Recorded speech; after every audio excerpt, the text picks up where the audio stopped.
So while I'm setting this up, yes, my name's Roderick. I work at the National Theatre in the Digital Development Department. I'm also here as a slight double agent because I work as a digital artist with a company called Trajectory Theatre. And the plan today is that I'm going to hopefully tell you guys about the work we're doing at National, the work I do, and with any luck I'm going to talk you through the workflow for creating your own. Let's start with that. So this is something I wanted to show you guys. So about, this would have been 2014, 2015.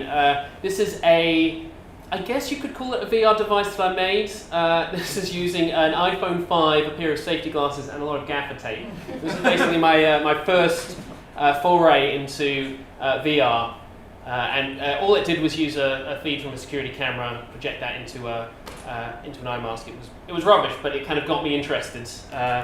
And after that, I was lucky enough to get a job working at the National Theatre in the Digital Development Department. I mean, everyone knows what the National Theatre is about. It's a theatre-making factory, 35 plays a year. So I'm just going to skip through this and get to the Immersive Storytelling Studio. So this was a thing that we set up about 18 months ago now, basically to explore how we integrate new and emergent technologies into theatre practice. So that includes both kind of figuring out how we change or do things backstage, but also how we kind of reach new audiences. And a lot of the work we do at the moment is about VR and AR, because that's a big sort of touchstone, sort of thing everyone's interested in. Our three major public-facing projects that we had. So one on the right there, we created a VR music video for Wonderland, which was our family show, not this year, but the year before. We had a front-of-house installation where we took one of the songs from the show. We made this music video with Che the Cheshire Cat. Really good response. Next to that, we have a 360 documentary we made about the jungle in Calais. It's called Home Amir, basically following the story of a Syrian refugee as he sort of makes his way through the jungle and tries to get to the UK. And on the end, that is from a piece called Draw Me Close. So we actually there use a live actress in space with the audience, essentially using mocap and VR and combining them together to kind of make an intimate one-to-one performance. There's two other things that we're doing, mainly over at the digital department. So one is kind of bringing a lot of new writers, new people in to work with 360 film and virtual reality, essentially showing them what we know, which is quite limited, along with everyone else who's kind of working in this field at the moment. But hopefully then getting them to take that information and go off and create new VR works. We're also developing a series of backstage 360 videos, so just to give people who maybe can't usually get down to the theatre or things that can't be seen by the general public, and just getting those out there. Two kind of, well, there's one thing I can sort of talk about largely with our kind of work with accessibility. So one is the smart caption glasses that we're just starting to trial. So we bring those out with our innovation partner Accenture. The trial has started. It started in September, I believe, and we're just kind of working out bugs. So essentially, you have these smart glasses on, you watch a show, and you're seeing the captioning come up as you're watching it. So it makes it a lot easier. It means that we can apply captioning to all shows rather than just have special captioning evenings. And yeah, hopefully as we kind of work that out, it'll be something that we can then share with other theatres and kind of hopefully set a new precedent for how we deal with that. There is another project that we're working on around accessibility with the Arts and Humanities Research Council, which we're just in the early stages of, so there's not really much I can tell you about that. Moving quickly on to, so my work with, that's me with some cables sticking out of my mouth, if you wanted to know what that looked like. So Trajectory Theatre is the theatre company that I set up myself and Daniel Masseter, just to work with kind of mixed reality in theatre and combining, especially kind of one-to-one performance. So the couple of shows that we've had, so one was called Prototype Phase 1. Essentially it is a one-to-one performance where we kind of switch between a virtual space created in a headset and a sort of real space. Again, that's got kind of interaction with the audience member and an actor, and the current piece we're working on is called proof of principle. So it takes that concept of how you get people interacting in virtual spaces and essentially gets the audience to do all the work. So it's more about how you get a number of people in VR headsets rather than just being a solitary experience. How do you get them interacting with one another? So the main thing I want to talk about today is the workflow of making VR and AR. So I'll just say, I mean, I don't work extensively in accessibility. I basically want to kind of just explain how you go about making this stuff and kind of putting in a provocation of how you then make that accessible. So it's more, I've got more questions, I'm afraid, than I have answers, but hopefully by passing this information on, someone out there will be able to find the answers. So the first question that you need to ask yourself before you make VR and AR work is why? Why you want to do it, why you think it's important to tell the story in that particular way. A lot of stuff that I've seen people do, they get excited about VR and AR, that's great, and then they start making it because they want to make VR and AR, not because they want to tell their story in a way that is suitable to their story. So you should always sort of stop and ask yourself that question. Once you've got that answer, you need to ask, well, how do you do it? So here's a very basic workflow. You come up with your idea, your story, the thing you want to tell, and then there are two kind of major ways to build a VR experience. So one would be through 360 video, which is basically taking a bunch of cameras, all kind of glued together, pointing off in different directions, so they film an entire sphere of video. Next is going through kind of more traditional, well, essentially game engine tactics. So Unity and Unreal are the two major game engines that are sort of being used at the moment.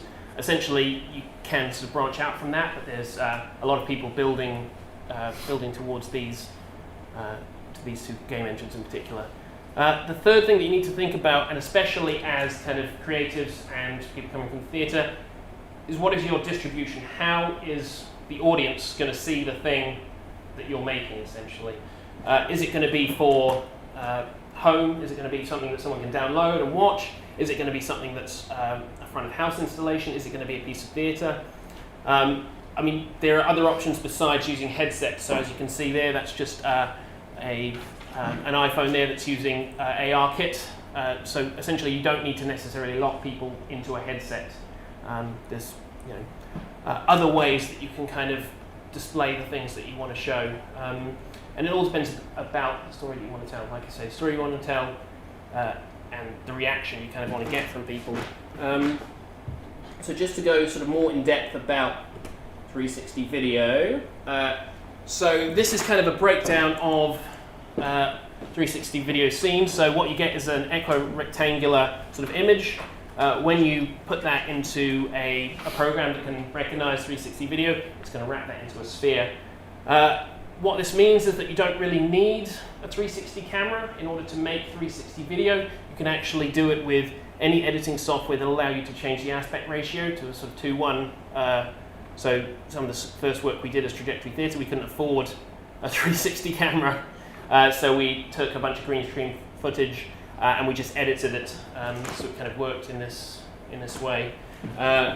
Essentially making this sort of stuff free. If you can kind of figure out the way to do it, you don't need to spend lots of money. The other great thing about Unity and Unreal, as I mentioned before, these are softwares that are available for free.